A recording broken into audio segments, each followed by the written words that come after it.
این هفته خبر تو خبر داره براتون از خیمه شب‌بازی سیاسی عظما، اونم توی تله برجام و در کردن قمپوز پیشرفت‌های علمی. ایشان با اشاره به پیشرفت‌ها و ابتکارهای علمی و فناوری جمهوری اسلامی ایران در سالهای اخیر افزودند این گام‌های بلند در شرایطی برداشته شده است که سنگین‌ترین و بی‌سابقه‌ترین تحریم‌ها و فشارها بر ملت ایران تحمیل شد و آمریکایی‌ها خودشان نام آن را فشار حداکثری گذاشتند. این ادعاها اونم تو چنین شرایطی بلافاصله به سمت خود عظما برمیگرده. یه چیزی تو این مایه‌ها.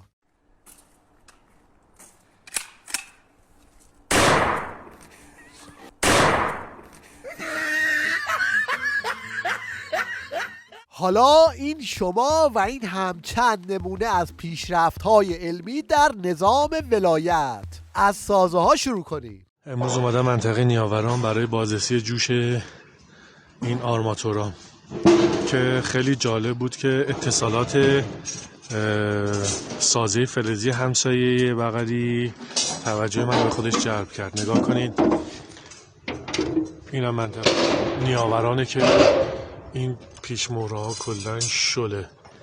این ساختمان همسایه بغله، نگاه کنید همه شل. متاسفانه من نمیدونم چجوری این پیمانکارا حاضر میشن که با جون مردم اینجوری بازی کنن. ببینید اینجا اصلا یه دونه پیچ که اصلا رد نکردن، اون یه دونه پیچی هم که رد کردن کلن مهره نداره، این یکی هم که شله. صنعت خودروسازی هم که دیگه نیاز به گفتن نداره، سوژه انواع و اقسام طنزاست. چند وقتی که شما دنبال خرید محصولات ایران خودرویید؟ هست یه 6 7 10 سالی هستش میخوام پرایدی بسونم. به به سلامتی. پراید به نظر شما ماشین خوبیه؟ پراید ماشین نه خوبی نیستش. خب پس چرا میخرید؟ مرض داری. خب ماشین مال خودمونه، ایران خودرو نمیدم بهمون دیگه چی بسونیم، خارجی بسونیم، همینا به زور رسوندم. خب ببینید ایران خودرو یه طرح برای افزایش جمعیت گذاشته، به این صورت که مادرایی که داره چی گذاشته؟ یه طرح برای افزایش جمعیت. طرح افزایش جمعیت ایران خودرو. خب بله به این صورت که مادرایی که داره 2 فرزند باشن میتونن پراید ایران خودرو رو با قیمت کارخونه دریافت کنن. حالا به نظر شما این طرح خوبیه؟ این طرح برای افزایش جمعیت نه، طرح خوبی نیستش. بهترین طرح برای افزایش جمعیت اینه که کارخونه رو پلان کنن، دیگه ماشین تولید نکنن، کشته ندیم، خود جمعیت میره بالا، اینا خودش داره جمعیت کم میکنه. خلاصه ای که ماشین عظما تو سربالایی بدبختی‌ها بد جوری بک زده.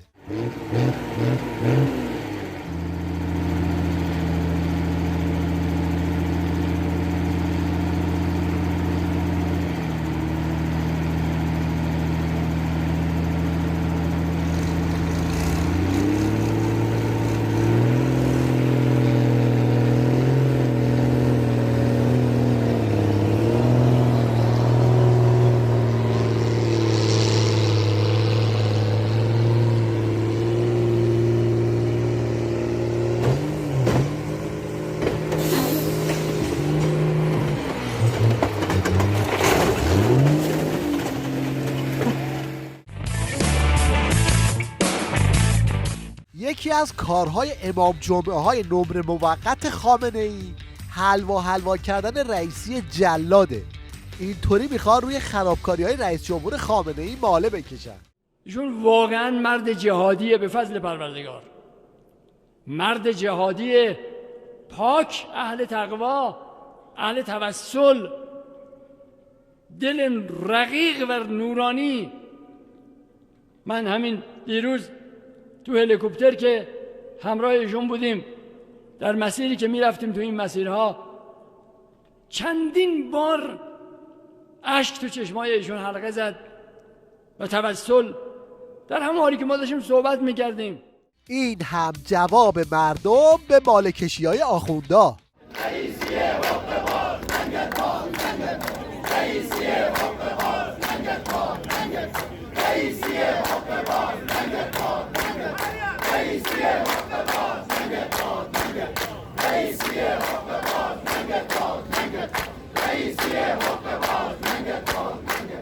آخوند رئیسی تو اولین سالگرد ریاستش به چنین روزی افتاد.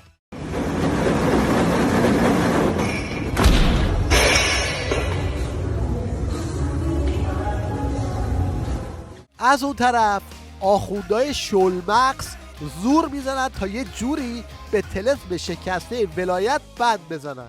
چون ببینید امام نظریه ولایت فقیهش نظریه ولایت فقیه مردم سالاری دینی بود. حالا این تعبیر مردم سالاری دینی تعبیر مقام معظم رهبریه، ولی امام معتقد به جمهوری اسلامی بود، نه یک کلمه کم نه یک کلمه زیاد. و لذا یک رکن این نظام آموزهای اسلامی است، یه رکن دیگه‌اش مردمن. خب حالا امام اومده میگه من میرم قم تا انتخابات صورت بگیره، رفراندومی صورت بگیره. آیا مردم به جمهوری اسلامی رأی میدن یا نمیدن؟ آیا مردم به قانون اساسی که در قانون اساسی ولایت فقیه آمده رأی میدن یا نمیدن؟ چون جمهوریت هم یک رکن از این نظامه.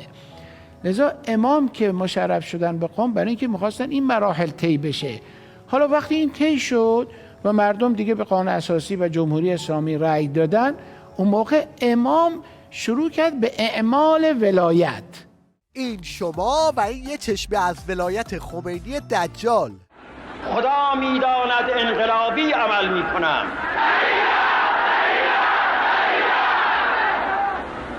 میایم تهران و رؤسایی که مسامحه میکنند با آنها انقلابی عمل میکنند. باید با شدت بهشون عمل کرد و من شاید امروز یا فردا بسیاری از این احزاب را ممنوع اخطار کنم و اعلام کنم و نگذاریم هیچ نوشته ای از اینها در هیچ جا و هیچ اثری از اینها در هیچ جای مملکت نگذاریم که هیچ بروز کنند. تمام نوشته هاشون را از بین میبریم.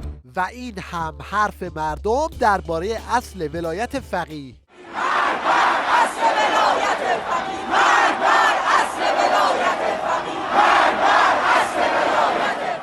مرگ بر اصل ولایت فقیه یعنی پرتاب کردن خمینی و خامنه‌ای به زباله‌دان تاریخ.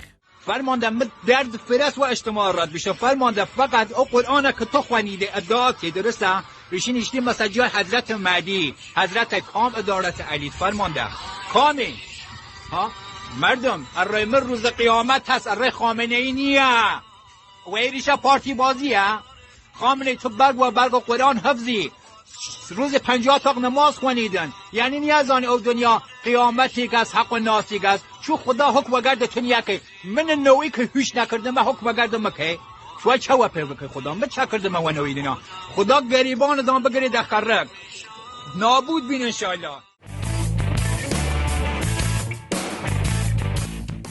در هفته‌ای که گذشت دست و پا زدن آخوندا برای تبلیغ روزه سلام پسمانده همچنان ادامه داشت. این سرود با توجه به اینکه استقبال بی‌نظیری ازش صورت گرفته در کشور ما و در همه کشورهای اسلامی، مخصوصاً در بین شیعیان و عموماً مسلمانان، به نظر میاد که عنایت خاصی در این سرود از ناحیه مقدسه سلام الله علیه صورت گرفته. این هم یه نمونه از عنایات خاص به این سرود ولایت پسند.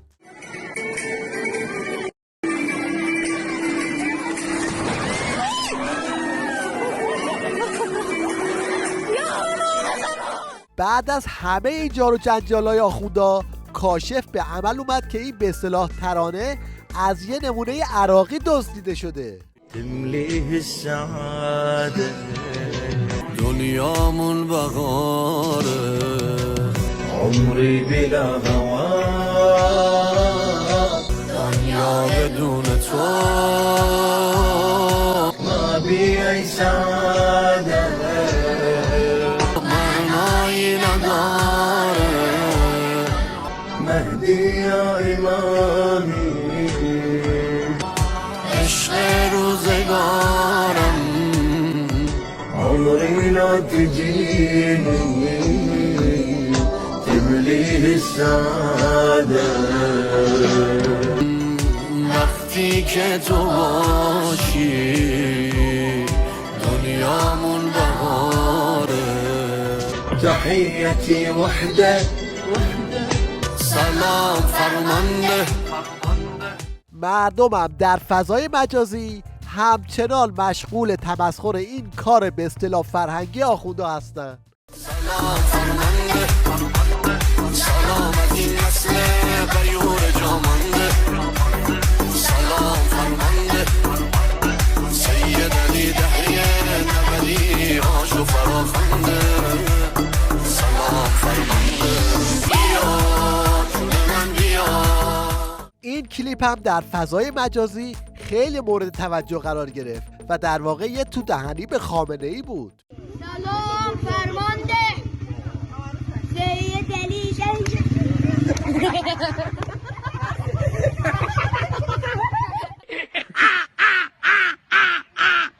حالا که تا اینجا اومدیم یه ورژن دیگه هم از همین سلام پسمانده رو هم ببینیم. سلام فرمانده، این حاج آقا از اون پرشنبه اینجا جامانده.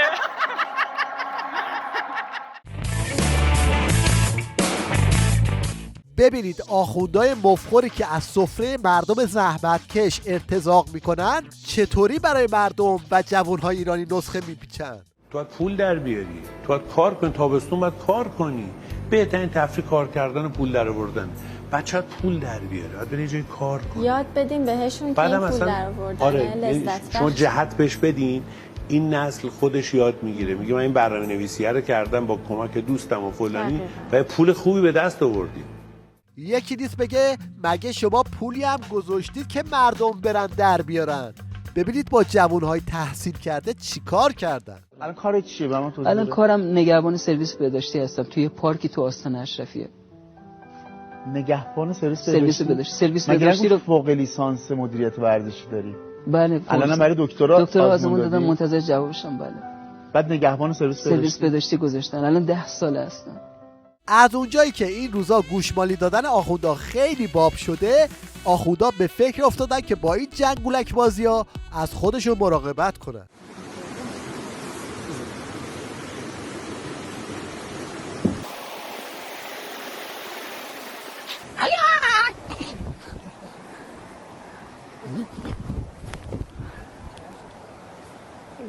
تهش یه چیزی مونده هنوزا. استاندار بیمغز یزد اومد با رئیسی حرف بزنه، کله ملق زد و گفت سلامت رو به جان باختگان میرسونیم. زنده باشید آقا. من سلام شما رو به همه مصدومین و جان باختگان و خانواده هاشون انشالله میرسونم. چشم. بله. پاسدار سلامی هم طبق معمول مشغول هارت و پورت و بادکنک بازیه. هنر و شاهکار این بود، هم قدرت ساختیم، هم کشور را. شهرهایمان آرام است، آباد است. البته آخر عاقبت این بالا و پایین پریدن‌های پاسدارا هم معلومه که چیه. خدا حافظ ای قصه عاشقانه. در پایان مشنگستان این هفته توجه شما رو به یه دوئت از رئیس جمهور قبلی و فعلی خامنه‌ای جلب می‌کنیم. जाती हूँ मैं जल्दी है क्या घर के जिया वो क्यों भला खुद से ही डरने लगी हूँ, मैं प्यार करने लगी हूँ। खुद से जो इतना डरोगी तुम प्यार कैसे करोगी।